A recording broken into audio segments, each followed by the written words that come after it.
mukomere amahoro akomeze abagereho. Nizere ko mumeze neza, ndakwakiriye uri kureba iyi video, ndagusuje cyane. Nizere ko umeze neza, nimba uri mushyashya wakoze subscribe ndagushimiye kandi ndakwakiriye. Nibagiye gukora subscribe please, kugira ngo n'izindi video nzabagezaho nizikajye zigucika. Uyu munsi tugiye kurebera hamwe akamaro ka Vaseline. Abantu umva bavuga ni igikotoro cya Vaseline. Ni ikintu abantu benshi bakoresha, ni ikintu gikora Vaseline kabisa. Ifite ushobora kwikoresha mu buryo bwinshi butandukanye. Hari nubwo umuntu atabazi cyatarazi, ariko ngiye kubabwira ngewe ubwo nzi kabisa bwamfashije. Mbere Vaseline umuntu ushobora kugira, ushobora kwikoresha nk'intuza, ushobora kwikoresha nk'amavuta isiga ku mubiri, uko mubona rwose arafashemo imbere,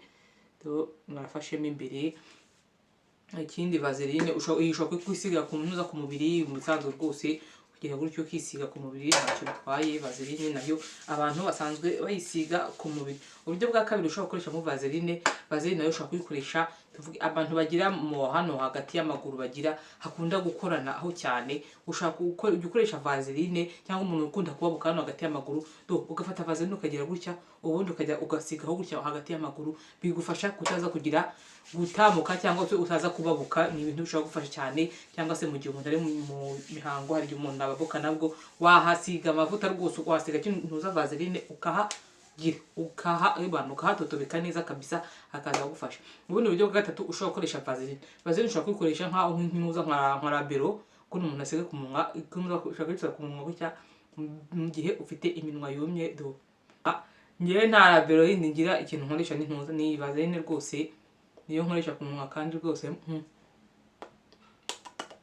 iminwa rwose urabona ko nta ikibazo ifite kandi ntabwo igira, bituma umunwa utaguma wumye. Abantu bakunda kugira iminwa yumye cyane gutya, iminwa hano yumye ukagira usigaho ahubwo n'intuza uburyo wumva rwose intuza iminwa yumye, ushobora gusigaho ukugize aka kantu rwose. Yengera ebyiri, hari iyo ngira mu ntuza muri douche, hari n'iyo ngendana mu ntuza, hari n'iyo ngendana mu gakapu, hari n'utundi tuba dutoya, ariko nyine aka ngaka ngenda uko mbasha kubona gatoya, nkagendana mu ntuza mu shakoshi. Uko ngenda niyo nkunda gukoresha, iyo ntashyizeho rouge à lèvres niyo nkunda gukoresha. Njye ntabwo nkunda gushyira rouge à lèvres cyane, ariko niyo Vaseline nkunda gukoresha cyane. Hari amandi mantuza amarabero umuntu ashobora gukoresha, ariko ngewe Vaseline niyo ngize nabonye itagize, nabonye itanyumya, idatuma iminwa yanjye yuma, niyo nkoresha cyane inshuro nyinshi. Mu gihe numvisha iminwa yanjye yumye ndayikoresha cyane rwose, utabumva ko iminwa igira rwose igize ububobere ikagira. Cyangwa se ngiye no kuryama, mbere yo kuryama nsigaho rwose gutyo, cyangwa mu gitondo iminwa rwose igize urabona ko rwose iminwa ntabwo ari mibi da. Mva ndi kubatwenza, ariko umva Vaseline ushobora nyine wayikoresha nk'intuza, wayikoresha nka labero usiga ku munwa, ku bantu bakunda kugira iminwa yumagaye cyane. Ibyo wakoreshamo Vaseline ushobora kwikoresha, tuvuge nk'urugero abantu bakunda gutera kanta cyangwa batera amatentire mu mutwe ku misatsi, ushobora guhindura ibara ry'imisatsi, urayifata gutyo ukasiga hano nyine aho umusatsi urangirira, cyangwa hano umusatsi urangirira gutyo, ugasigaho hose n'inyuma hose. Biza gutuma wenda umuntu yibeshya akagevenza imbere, utaza kwisanga ufite amabara gutya y'intuza tentire washyize mu mutwe. Bituma niyo byaza gukoraho ugize bigira, iyo umuntu amaze gukaraba neza, amaze gukora amatentire bivaho. Rero Vaseline ituma ni nkaho ari nka bariyeri, uyikoresha nk'ari bariyeri kugira ngo itume amatentire cyangwa se ikanta mu mutwe, akanta mu mutwe, itaza kugira kwisanga iri ku ruhu hano gutya mu maso cyangwa n'inyuma hose. Usigaho mu ngiye utera kanta, usigaho rwose ugatotobeka neza gutya hano imbere hadakora umusatsi, kugira ngo umuntu uri buze gutera kanta cyangwa se tentire ataza kuharenza. Nayo ushobora kuyikoresha nk'ubwo buryo. Vaseline nayo ushobora kuyikoresha mu gusiga ibirenge, abantu bakunda kugira ibirenge byumagaye cyane, ushobora kuyikoresha rwose gusiga ibirenge, kumasa ibirenge, ukabisiga neza, ukagira ahanini. Abantu nimba ari nzabakora video uburyo ushobora kwita ku maguru, abantu bakunda kugira ibirenge bigize byumagaye cyane, hari uburyo umuntu ashobora kugira ushobora kwitaho ku birenge ukagira. Vaseline nzabakora video nzabibabwira, ariko Vaseline nayo ubaye ugize nka kuno umuntu agiye kuryama, utari buze gukomeza kugendagenda, wafata rwose wamaze gukaraba neza ibirenge bisa neza, ugafata igikoto ugasiga hano munsi y'ikirenge rwose, ugasiga neza ituma uruhu rugira rworoha munsi y'ikirenge. Vaseline no rwose nkuko ndi nk'ikindi gikotori kindi, ariko Vaseline ndagira ifasha mu bintu byinshi. Vaseline ikindi kindi ushaka kwikoresha mu ntuza gusiga imisatsi, hano ushaka kunda kwikoresha rwose mu gusiga imisatsi. Tuvuga nk'urugero nkanjye hari igihe mara nko kugira nko namaze nko gusuka, nkafata gutya nkagira gutya nkagenda ncisha hano mu ntuza kugira ngo hari ukuntu umuntu asuka ibisuku asha nk'iminsi nk'itatu umuntu agatangira kwishimagura. Hari igihe wenda ku umusatsi babawukuruye cyangwa n'ibiki, ariko uyisizeho utu tuvuta twa Vaseline ko rwose ntabwo wongera gukomeza kwishimagura. Ni ibintu ushobora gukoresha ntuza wamaze gusuka rwose. Nkunda kugira gutya nkajya nkoramo nkagira gutya nkasigamo hano mu ntuza, bituma ntishimagura. Abantu mukunda gusuka murabizi hari umuntu yishimagura mu mutwe, ariko ufite n'andi mavuta ndetse mu mutwe yakoresha, ariko nkunda gukoresha Vaseline ntacyo bitwaye rwose, haragira haguma ntabwo nishimagura cyane. Mpamvu nkunda kugira ugomba gusigamo hano mu bitewe n'isuku wasutse, ukagenda usigamo hano rwose hano ku mubiri, bituma urubobera uruhu rwa hano rwo ku mutwe rukagira itaza gutuma ugira n'imvuvu cyangwa se udakomeza kwishimagura. Numva Vaseline rero ifite akamaro kenshi cyane. Hano mu mutwe ushobora gusigamo n'andi mavuta cyangwa izindi ruire abantu bakoresha mu mutwe, ariko ngiye ntacyo bintwaye kuko niyo nasutse rwose nkunda gukoreshamo nkasiga gutya nuko ukagira.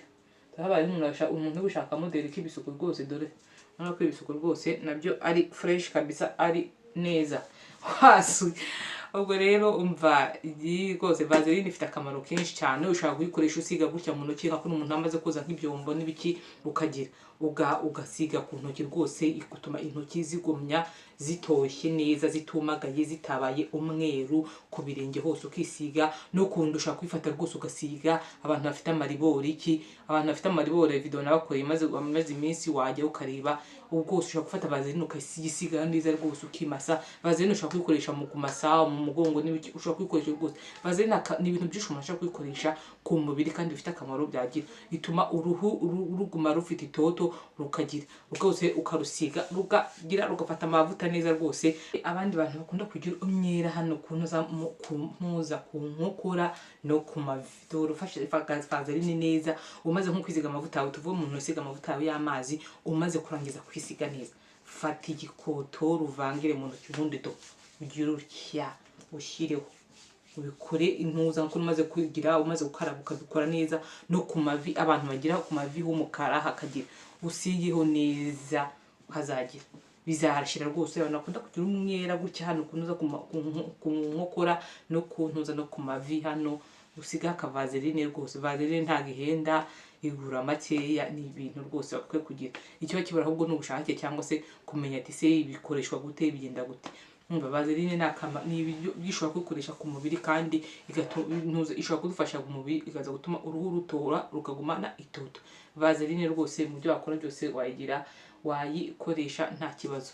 Hari nigeze kubona n'abantu bagira, n'igihe umuntu ayigize wahiye, nigeze kubona ahavuga ati nigeze kumva bavuga ati n'umuntu wahiye ashaka kugira, wakoresha n'indi miti birumvikana, ariko nabonye bagira babo bikaho nuza ka Vaseline no hejuru.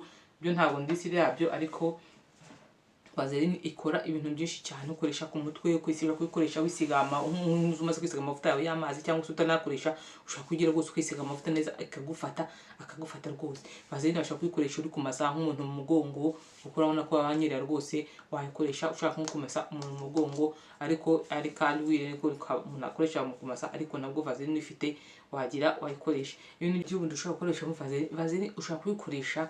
Natuvuga nk'urugero, umuntu amaze kogosha gutya mu ntuza hano mu kwaha, nzabakorera video y'ukuntu abantu bagira ushaka kugira isuku mu kwaha, nzabakorera video.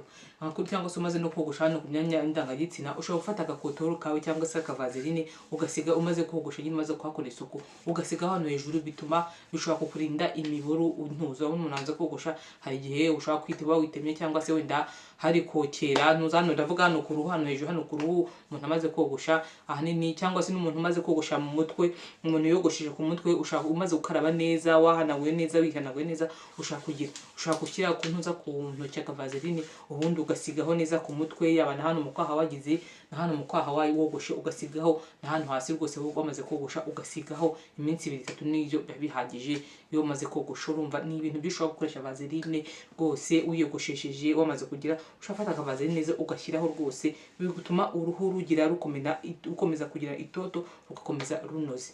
numva byose ibintu byishoboka vaseline ni byinshi akoze.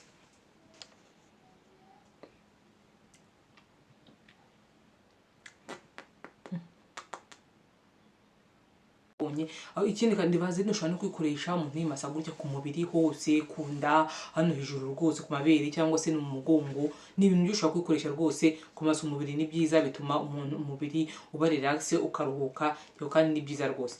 Wayikoresha uri kumasa, ni ibintu byo ushobora kwikoresha vaseline.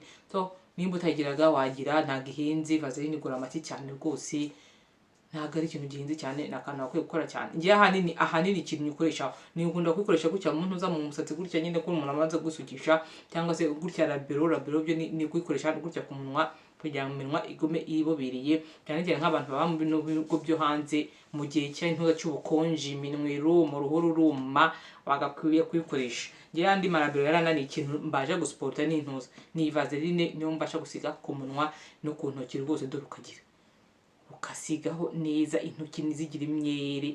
Hari abantu bakora bafite intoki zifite umwere rwose, usigazeho igikotoro cyangwa se vaseline byaba ari fresh cyane. So uko iyi ntuza akamaro ka vaseline turebeye hamwe muri rusange. Haba afite igitekerezo kindi wakandika muri commentaire. Ndagushimiye warebye iyi video, wabanye nanjye, ndagushimiye cyane afashe umwanya wo kureba iyi video. Ntabwo nabatindiye, nabwiye ahanini ibyo ngira akamaro umuntu yakoresha kugira ngo akoreshe vaseline gihane ku mubiri. So ndabashimiye cyane, nizere ko video yabagiriye akamaro. Mukomeze munkurikirane kugira ngo mukomeze mbagezeho ibiganiro byinshi bitandukanye. Nimba kandi utasubscribe kugira ngo video ngiye kuzanyikiraho nizigera zigucika, ukomeze kugira ngo uzajye ukomeza ukurikirane ibiganiro ngenda mbagezeho. Ndabashimiye cyane, Imana ikomeze ibarinde kandi mugire amahoro. Video nyinshi ndaje nzibagezeho. Ciao.